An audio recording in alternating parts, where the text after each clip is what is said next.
Questão 5. Esquimó é acusado de cometer crime ocorrido em aeronave que realiza voo internacional. Nos termos do Código Penal, é considerada extensão do território para fins de aplicação da lei penal brasileira. Opa, lei penal no espaço. Aqui a questão quer saber de você. O que é extensão do território nacional? Galera, e vamos ler já as questões aqui. Letra A. Aeronaves estrangeiras em voo onde estiverem? Não faz nem sentido, aeronave estrangeira. Então, se ela é estrangeira e onde ela estiver, se fosse uma aeronave estrangeira, que não é de cunho público e estivesse voando no território brasileiro, beleza. Mas se for uma aeronave estrangeira que estiver em solo estrangeiro, ela não é extensão brasileira. Aeronaves brasileiras em voo no espaço aéreo nacional? Perfeito, é até lógica. A aeronave ela é brasileira e ela está no espaço aéreo nacional. Será que ela é extensão do território brasileiro? Claro. Letra C. Aeronaves estrangeiras pousadas em aeroportos internacionais. Não é nem do Brasil, nem está no Brasil. Não tem como ser extensão do Brasil, galera. D. Aeronaves brasileiras mercantes. Opa! Se fosse aeronaves brasileiras a serviço do governo ou aeronaves brasileiras públicas em voo perante o espaço aéreo estrangeiro. Mercantes só vão ser extensão se estiverem em alto mar ou se estiverem no espaço correspondente à extensão territorial brasileira. Beleza? Questãozinha aí também de um nível bacana para a gente dar uma relembrada aí na lei penal no espaço. Questão que é cara a banca de vocês, viu, galera? Vou falar mesmo. Lei penal do tempo e lei penal no espaço, a banca sela como ela gosta bastante. Vamos lá. A entrada em vigor de nova lei de drogas, revogando a anterior, fez com que o crime de porte de drogas para consumo pessoal deixasse de prever a aplicação de pena privativa de liberdade, passando a adotar as seguintes sanções: advertência sobre os efeitos das drogas, prestação de serviço à comunidade e medida educativa de comparecimento a programa ou curso educativo. Nesse sentido, no que tange à pena aplicável ao autor do citado delito, é correto afirmar que nova lei de drogas constitui um exemplo de... Aqui a gente precisa entender o seguinte, os institutos: novatio legis não incriminadora, abolitio criminis, novatio legis impédios, novatio legis in mediis e lei intermediária. Galera, o que aconteceu? Olha lá, a nova lei, a entrada da lei de drogas, revogou a anterior e fez com que o crime de porte de drogas para consumo pessoal deixasse de ter a pena privativa de liberdade e entrasse agora com meras penas de advertência. Então olha para você ver, o que aconteceu? Eu deixei de penalizar essa conduta? Não. Esse aí que é o maior erro, é por isso que a galera erra muito, que acha que deixou de penalizar. Não, não aconteceu aqui um abolitio criminis. Quer dizer, essa lei não foi revogada. Ela teve o quê? Ela foi uma novatio legis in mediis, em favor do réu. Uma nova lei que melhora a condição do réu. Se antes era pena privativa de liberdade e agora é uma pena de advertência, então, logicamente, a pena privativa de liberdade ela é muito mais severa. Então, houve uma nova lei melhor. Então, o nosso gabarito aqui é a letra D, novatio legis in mediis. E o que é uma novatio legis in mediis? Uma nova lei prejudicial. Se vem uma nova lei posterior à data do fato, que ela é prejudicial, ela não vai regredir. Lembra que a gente só vai ter regressão de lei para beneficiar o réu. A lei ela só retroage, lembra da regra da seta, sempre de B para G. Se ela for uma nova lei benéfica, ela vai retroagir para alcançar o crime praticado durante a outra lei. Se ela for uma lei mais gravosa, a gente vai aplicar a lei ao tempo do fato, beleza? Sempre a lei mais favorável ao réu.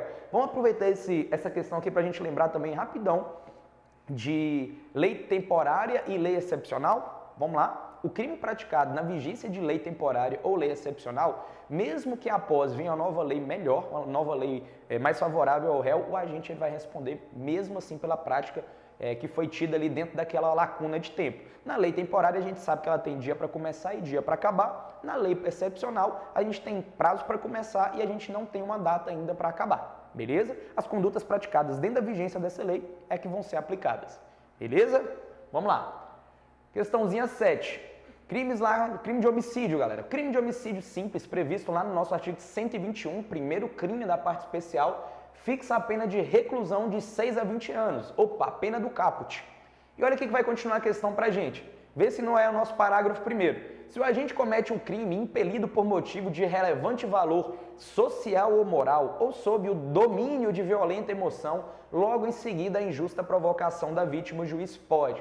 Galera, é o nosso homicídio privilegiado. E o que a gente tem que atenar aqui no parágrafo 1º do artigo 121?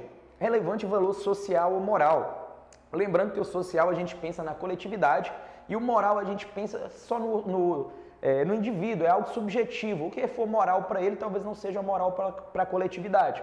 Ou sob o que? Domínio e não influência. O domínio é algo que a gente não controla. É aquela raiva que a gente não consegue controlar. Domínio de violenta emoção. E o que pode acontecer? O juiz ele pode qualificar o crime? Opa, no privilégio? Lembrando que a carinha feliz para o réu, a situação é mais favorável? Não. Aumentar a pena de 1/3 à metade? Também não. O privilégio é uma situação mais benéfica ao réu. Reduzir a pena de 1/6 a 1/3? Opa, tá aqui, reduzir. O privilégio é sempre mais favorável.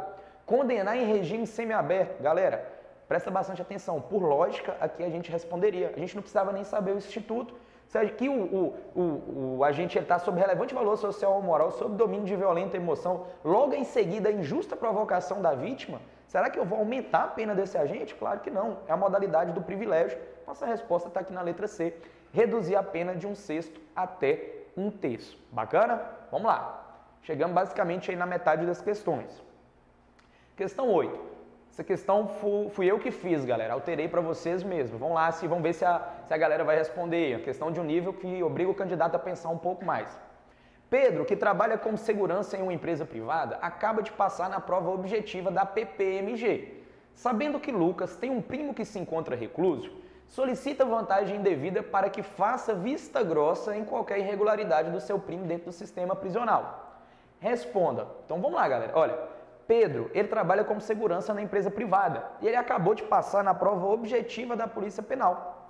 E ele sabe que Lucas, que é seu vizinho, né, tem um primo que se encontra recluso. Então Lucas ele tem um primo que está preso.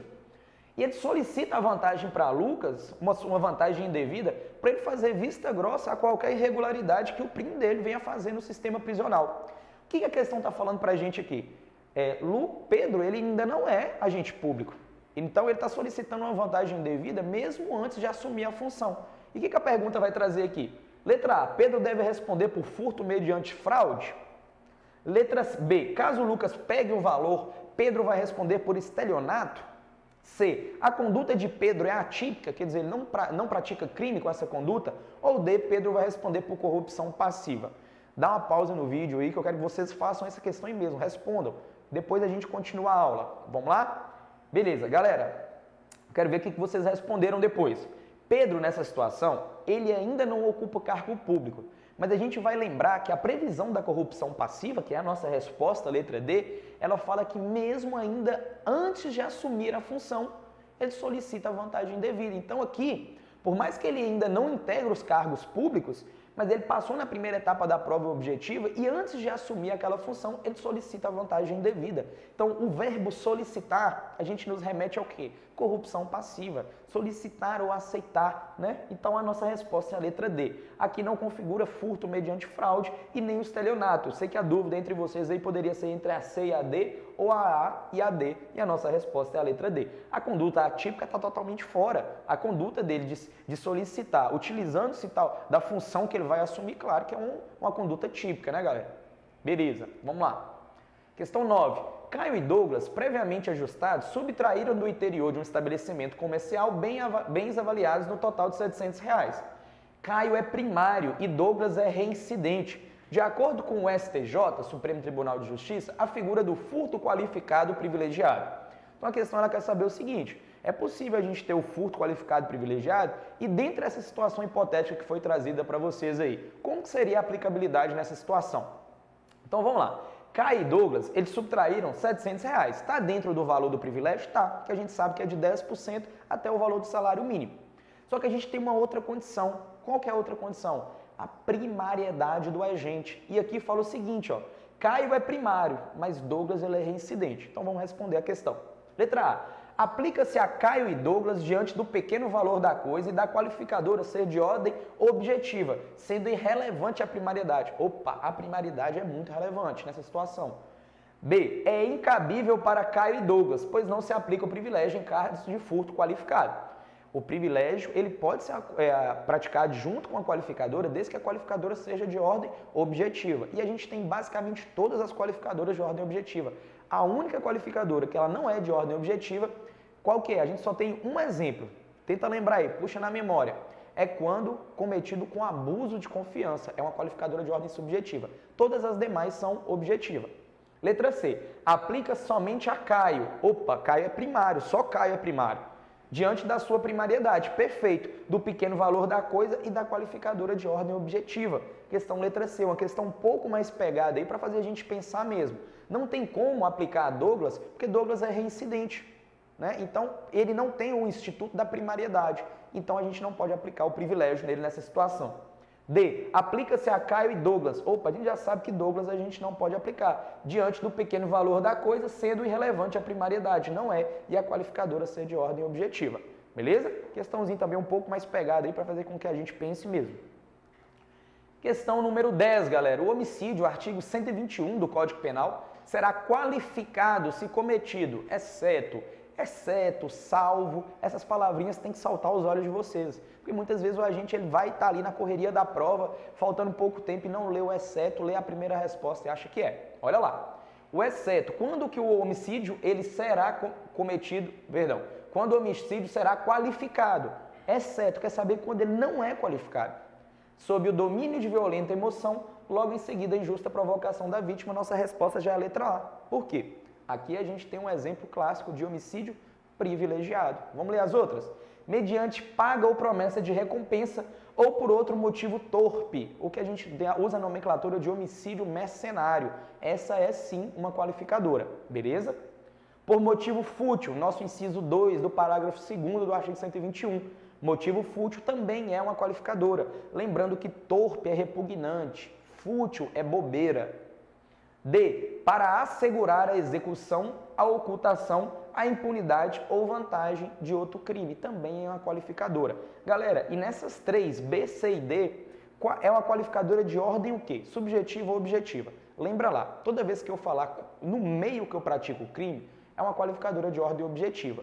O motivo com que eu pratiquei o crime é uma qualificadora de ordem subjetiva. Olha lá, qual que é o motivo? Aqui o motivo é dinheiro. Então é motivo. Aqui já fala pra gente, ó, motivo, a gente não precisa nem saber. E aqui, para assegurar a execução, ocultação, impunidade ou vantagem de outro crime. Isso aqui é o meio com que eu vou praticar o crime ou é o motivo? Eu estou praticando aquele homicídio para o quê? Resguardar aquele crime que eu pratiquei anterior, para que ninguém descubra. Beleza? Então as três são qualificadoras também de ordem subjetiva, a gente dando um passo a mais do que a questão está pedindo. A gente já resolveu a questão e está indo um pouquinho além. O que mais o examinador poderia pedir dessa questão? Beleza?